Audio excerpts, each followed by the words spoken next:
Good morning, everyone. I hope everyone's doing well. I know I haven't made a video in a while. The last one came just after we won against Liverpool, and it seems like an eternity since then. Do you know what? I've been controlling my emotions of the last couple of weeks. It's 8:30 in the morning right now here in India, and the game against Atalanta finished last night at 4:45. By the time I crashed, it was 4:15, and I got up at somewhere around 8 o'clock this morning. I just could not sleep. I thought I've been hiding behind my emotions for the last few weeks. I don't know whether it's for the right or the wrong reasons, but I just wanted to make this video today. And apologies for not making one in the last couple of months. But I want to be back again. I want to be giving everything to this club, to the YouTube community, and for somebody who's been a fan of this football club for the past, 2 decades almost. Well, anyways, hello and welcome to my channel, Your Sports Huddle with me, Puneet. Everybody saw the game last night against Atalanta. I was dicey before the game started, even with the lineup, having again Reece James playing in midfield. And Josh Hutchington got a chance, so I'm elated for Josh. He was sitting on the bench doing nothing for the past 6 to 8 weeks. But for him to come back and perform the way he did for a 19-year-old is not just commendable, but it also shows that Chelsea's academy, the Cobham Academy, is still one of the best. And when it comes to producing these defenders, whether it's Levi Colwill, Trevor Chalobah, John Terry, Tomori, Guehi, Livramento, Luis, I don't know how many names I can recall. They've all been exceptional defenders. When we lost Levi Colwill at the beginning of the season, everybody thought that Chelsea are going to reinvest some money into the defense, but that never happened because they thought that whatever they had, within the academy or the players who played in the last season are good enough. Which is precisely why they have sent Atalanta to Borussia Dortmund on loan. And Malang Sarr, who was supposed to be, playing for this Chelsea team, the first team, has been asked to once again go on loan at Strasbourg. And we were left with, Wesley Fofana, an injury-prone Wesley Fofana. Levi Colwill is out for the season. Tosin Adarabioyo, I'll come to him. He's the biggest disappointment of all, and being the senior statesman, the lesser you say about Tosin over the past 6 weeks, the better it is. Trevor Chalobah is also a hit and a miss this season. He has some tremendous performances, but then he had an odd stinker in between, and that has costed Chelsea massively. Last game, 2-1 defeat against Atalanta was tip of the iceberg, which is about to collapse. When Chelsea won against Barcelona 2 weeks back, everyone made this Chelsea team look like, a Champions team. And then the performance came against Arsenal. Mind you, Arsenal have the best team at the minute, not just in Premier League, but throughout the best 5 leagues in the world. And if Arsenal do not win the league or the Champions League this season, it's going to be a massive loss for those players who are giving more than 100%. They've been giving it for the last couple of years, but this season the bench strength, the depth and strength is quite amazing, it's quite astounding. But we're not talking about Arsenal here. I'm sorry, but this video is going to be a little longer than usual. Because one, I haven't done a video in a while, and two, it has taken my heart sank a bit after last night's performance for a team that I've supported, held my emotions back, but this one is 100% on the coach Enzo Maresca. For the lineup he selected, B for the substitutions that he made, C for the late substitutions, and D for not even introducing your star man Estevao when Cole Palmer is not there. And his lame excuse was because Wesley Fofana had a black eye and he had to be replaced with Tosin. You could have replaced Tosin if you wanted, along with Estevao also. And the worst part was you had two right fullbacks in Reece James and Malo Gusto, and both of them were playing in midfield when you had a proper midfielder in Andre Santos and Bionate, who you brought in to play as a 8 or a 10 whenever there is an injury concern, but you still could not get them onto the field because of your ego, because of the way you wanted to play. Does Malo Gusto have any business playing in the midfield? I can understand one game, he performs like for the last 5-10 minutes, 20 minutes, that's okay. But every now and then you still use these guys just to boost your ego and show everybody that, you are such an over-smart coach who does not even look at those underlying numbers that these guys are not good enough when they do not play in their respective areas where they're supposed to play. Reece James, for instance, I can't even remember as a fullback when was the last game he played. For the last 4-5 games, I've only been seeing him playing in the midfield, at least since the Barcelona game. Yes, Barcelona game was amazing because he had Caicedo by his side and, there was a high line, which isn't the case when you're playing against Premier League oppositions. Now, starting with, the first game of the season against Crystal Palace, we lost points there. We lost to Sunderland, a newly promoted team, Sunderland, at the Bridge, 3-1. We lost at Old Trafford because of a catastrophic error by, your goalkeeper. Then the following week, you played against Brighton. Brighton used to be our whipping boys. But that same Brighton came to the Bridge. We had a man down once again, Trevor Chalobah this time, and we lost that game too. We went to Leeds. We lost there. We could have won a game against Bournemouth, but we could not because we did not want to use our substitutes. We only used 3 of them. And we lost points there as well. So in the last 4 games, ever since that Arsenal great performance, I'm saying because it was a 10-man Chelsea against probably the would-be champions. I don't know, maybe. And we perform exceedingly well. But then one should not forget that they were also not playing their 2 best centre-backs. And we were down to 10 men. So we had a good performance there. We just had 1 point, which I thought everybody thought, especially the pundits, especially the ones who've always been criticizing Chelsea. They were always at their back. But they were all saying, praising Chelsea's performance. And about 2 weeks back, we were title contenders. And in the last 2 weeks, we went to Leeds, lost there. We went to Bournemouth, lost there. We went to Atalanta, and we lost there. No, we didn't lose to Bournemouth, but, a draw is more like a loss when you're playing against a lower opposition. Should I use this example? Maybe. Thomas Tuchel team or an Antonio Conte team would not have lost at Leeds, would not have drawn at Bournemouth. But because we think we are all smart, even though we play 11 players, but we play them on different positions. We play them on positions where they're not accustomed to.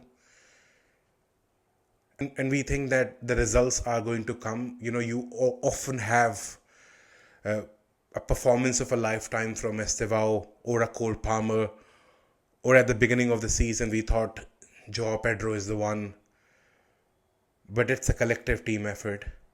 Enzo Fernandez has 4 good performances, and then he had 2 stinkers. Even last night, he was nowhere to be seen. Losing after dominating at least the second part of first half and being 1-0 up. You could have easily scored the second at the beginning, but then obviously you could not. I don't know why, but somehow that performance reminded me of how we were last season, during December. In fact, every December it is the same thing. We lose to oppositions which we're not supposed to lose. But this is where the cookie crumbles. This is December now. You have a mixed bag of a start, and then you peaked against bigger oppositions. But as soon as those lower opposition, those mid blocks, those low blocks come in, you falter because you have no creativity in midfield. And you do not play the attackers who are going to take 1v1, who are going to, cut inside from right and give those deliveries to whether a number 9 or Joao Pedro playing as a number 10. But you basically think that not playing Estavo yesterday was cool. Playing Estavo for 15 minutes, not even 15, less than 15 minutes against Bournemouth was cool. But it isn't. I'm sorry, but Chelsea have once again become the whipping boys now. There will come a time in the next couple of weeks, if the next 3 fixtures that we have against Everton at home, Newcastle away, playing against the Geordies. When was the last time we had a performance there? And then Aston Villa.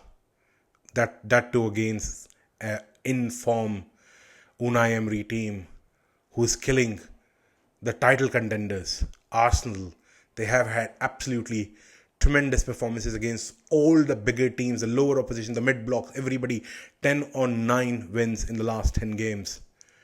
How will you compete against them with this team?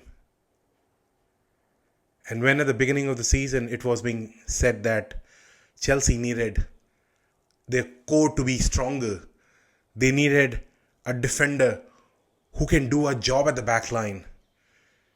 There was a time when you were in for Dean Huijsen, the player of the tournament last season for Bournemouth. And because Real Madrid nicked him off you could not find any single replacement. And your excuse was there is nobody available in the market in the 5 leagues where 20 teams play each seasons. So out of those 90 or 100 teams, at least 4 defenders play for each team. So out of the 400 choices, you could not find a single defender. No, but we have Anselmino. But we also have Malang Sarr. We got it last season. Where is Malang Sarr now? Where is Anselmino now? Yeah, but they'll come back next season. Right. So now we are talking about next season, when 2 weeks back we were talking about Chelsea being title contenders. Somebody is crazy here. People say that this team needs experience. No. Not just this team needs experience. The coaching team needs experience.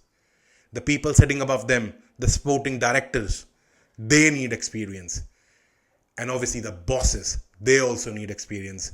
You have a youth-centric philosophy and everybody appreciates it. In the midst of some absolutely dull transfers, you somehow bagged Giovanni Kenda, Estevao Willian, Cole Palmer. Maybe, for future Jorel Hato. But then you also have absolute stinkers in Badiashile, a man who does not know how to pass forward. All he does is sideways passing and backward passing. But then he was injured. Of course he was injured. But when he comes, he once again goes injured. I'm not going to say much about Lavia because I like the player, but he's always on stretchers. I don't remember the last 2.5 years I have seen him play 5 consecutive games because he can't. His body is made of ice. So that's another blunder. 50 million pounds down the drain. Who's going to give you 50 million pounds for him? Nobody. Daria Sogo came in as someone who could substitute or alternate to Moises Caicedo. But he's also injured again. He came back for a couple of weeks. They thought that, he's on the grass, he's practicing, and he'll be all right. But it was too soon for him. Some say that Enzo Maresca has managed Reece James quite tremendously well in the last 1 year because he hasn't had any injuries. How many games has Reece played? in his natural position as a fullback, you can count that on your 10 fingers. This is how many games Reece has played in his natural position. Malo Gusto, when he plays on the right hand side, he does a job. Why was there a need for Malo Gusto to play in midfield yesterday? And Maresca, that loss is on you. We have given up on situations when we have had red cards. We had 6 red cards this season. It's a joke. We've only played 15 games. It's a joke. It's a bloody joke. Everybody has praised you when you have outsmarted bigger opponents. PSG, Barcelona, Liverpool, even Arsenal in the recently concluded game. But when it comes to lower oppositions, people, when they play 4 in midfield, you have no clue. Everything goes for a toss. And we drop points. This is how bad we have been. And December has at least 4-5 more games to go. I really cannot see Chelsea winning any of the next 3 games against Villa. Who else is there? Newcastle. And even against Everton. Could be a draw, I don't know. But the hopes are diminishing faster than we actually thought they would. If this continues for the next 4, 5, 6 games, not just Enzo Maresca's job is on the line, but Chelsea's season is about to get derailed. A team that was sitting on second position just about 2.5 weeks back are now on 5th, and they are more closer to 9 than to the top. So every time you drop points, you become an enemy of yourself by dropping 2 more points in the Premier League ranking. And after 2 seasons, we have got Champions League back. We still want to be that could be team, because the manager has ideas which nobody but the manager understands. Enzo Maresca has been praised heavily when he's performed, exceedingly well against bigger oppositions. Robert Sanchez, well done for having a decent season thus far. But you do not have a small range pass at all. Every time there is a small range pass, it gets intercepted. So all he does is play those long balls. And there is nobody available, since Liam Delap is once again injured, to take them on the chest and distribute or link up, because João Pedro is not good enough. And Chelsea have decided that these are the best strikers that we're going to continue with. We are not going to invest. Oh, Victor Osimhen, bye-bye, sir. Victor Osimhen was begging you last season. He was the best thing since sliced bread. Since Diogo Costa, and Diogo Costa played for us in 2017. That was when I watched a live game at the Bridge. It's been 9 years or 8.5 years. Since then, our performance is nothing short of embarrassing. At least under Ibrahimovic, every second season, we were competing for the highest honours. Europa League, FA Cup, Premier League, Champions League. But with this ownership group and with this youth-centric philosophy or whatever, every week we are back to the scoreboard. Because we do not want to invest 15 million or 20 million on Mike Maignan. We already have Robert Sanchez, the world famous Robert Sanchez. Oh, Mike Penders is there at Strasbourg. He's going to come back next season. And what is he going to do? He'll also rot like others. Joral Hato has one mistake against Karabakh, and he should not have, because he was Ajax's best player last season. But because of that one mistake, he hasn't featured just yet. Come on, man. You brought him to be Marco Correa's alternate because you wanted Marco Correa not to play that many games. But Marco Correa still plays that many games as he was last season. So what is the use of bringing in Jorel Hato? Some of us even thought he's a generational talent. So generational talents like him and Estevao do not get a chance to play in the first 11 because there is Tosin Adarabioyo playing in the team. He's the most experienced guy. He's Uncle Tosin. He looks after everybody, on and off the field. Well done, Enzo Maresca. Well done. There was no need to bring in Tosin yesterday. Absolutely no need. I sit on my hunches every time I see Tosin in the back line. And I'm like this. Please, God, please, no, no, no. It's always like this. Because this is how bad Tosin Adarabioyo has been. But you do not want players who have pedigree. You only want players who come within your so-called salary structure. If you had gone for Victor Osimhen, the league would have been ours by now. He's that good a player. And the guy has been rotting in where? Galatasaray, Turkish league. It's a shame that we could not get him. It really is. I'm not sure if there is anything I need to add here. I mean, there were thoughts going through my head when I slept this morning at 4 o'clock. And I'll try and come up with, as many videos as we can. Chelsea fans, that was about it for me. If you still think Chelsea can win against Everton in our next game, please do write in the comment section. Even if you guys watch, you don't subscribe. So it's a request from you, brother. Just to give me motivation, please subscribe and like to the channel. And I'll come up with more videos like that. Thank you very much, guys. You have a lovely day ahead. Bye now.